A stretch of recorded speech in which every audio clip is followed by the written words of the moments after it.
कृपा मित्रांनो लेकरू रोडचा आहे आता. लेकरू सापडलेला आहे भवान रोडला.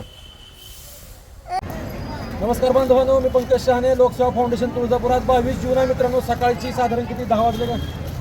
9:30 पावणे 10 वाजलेले आहेत मित्रांनो. मला तुम्ही फोन केला आपण सूरज भाई जाधव यांचं ह्या ठिकाणी दुकान आहे इकडे. आणि हा 2.5 वर्षाचा लेकरू ह्या ठिकाणी हरवलेला आहे. त्यांना सापडलेला आहे लेकरू. बघा मित्रांनो, निष्पाप आहे. नाव सांगत नाही. बाळा तुझं नाव काय? काही बोलत नाही मित्रांनो. जर कोणाचं असेल यात्रेकरूंचं वगैरे तर मला फोन करा 9922521005 आणि तुळजापूर पोलीस स्टेशनला फोन करा. मी तात्काळ पोलीस स्टेशनला आणि चाइल्डलाईनला कळवत आहे. आणि हे निष्पाप लेकरू सापडलेलं आहे. कोणाचं असेल तर ह्या ठिकाणी लगेच तात्काळ नाही. आता ह्याने बघितलं, तुम्ही किती वेळ बघितलं? 15-20 मिनिट झाले. ह्याने ह्या ठिकाणी ऑपरेशनचे हुडकत आहेत, सर्च करत आहेत, पण ह्याला सापडत नाही. त्याचे पालक वगैरे ह्याला बोलता येत नाही. निष्पाप लेकरू आहे आणि आपण पोलीस स्टेशनला घेऊन चाललेलो आहोत. बघूया काय होतं. ह्याच्या पालकाजवळ ह्याला सोडूया मित्रांनो.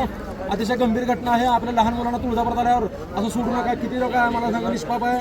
त्यांच्या आई वडिलांना जरा थोडं तर वाटलं पाहिजे जीवाला लाज. तर आपल्या लेकराला आपण घेऊन आलो आणि कुठं वाऱ्यावर सोडून दिलंय. अर्धा घंटा होत आलाय तरी ह्याला हुडकायला कोण आणणार? लक्षात घ्या, ही पालकांची सुद्धा चूक आहे, भाविक भक्तांची चूक आहे. अशी चूक करू नका.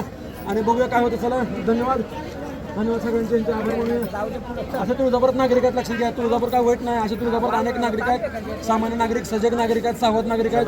काही चुकीची घटना होऊ देत नाहीत. धन्यवाद बांधवांनो. चला पोलीस स्टेशनला. आम्ही मित्रांनो ह्याला तुळजापूरच्या पोलीस स्टेशनमध्ये आणलेला आहे. इथं सुपूर्द करत आहोत. साहेबांशी संपर्क करा. 2.5 वर्षाचं लेकरू आहे. पालकांना ह्या ठिकाणी मित्रांनो सूचना आहे की असं हलगर्जीपणा करू नका. तुळजापूर पोलीस स्टेशनमध्ये आपण आलेलो आहोत. या इथं सुपूर्द केलेला मित्रांनो. साहेबांनी सहकार्य केलेलं आहे सर्वांनी.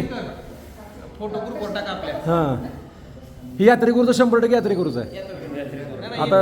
हां, हो, धन्यवाद साहेब, धन्यवाद.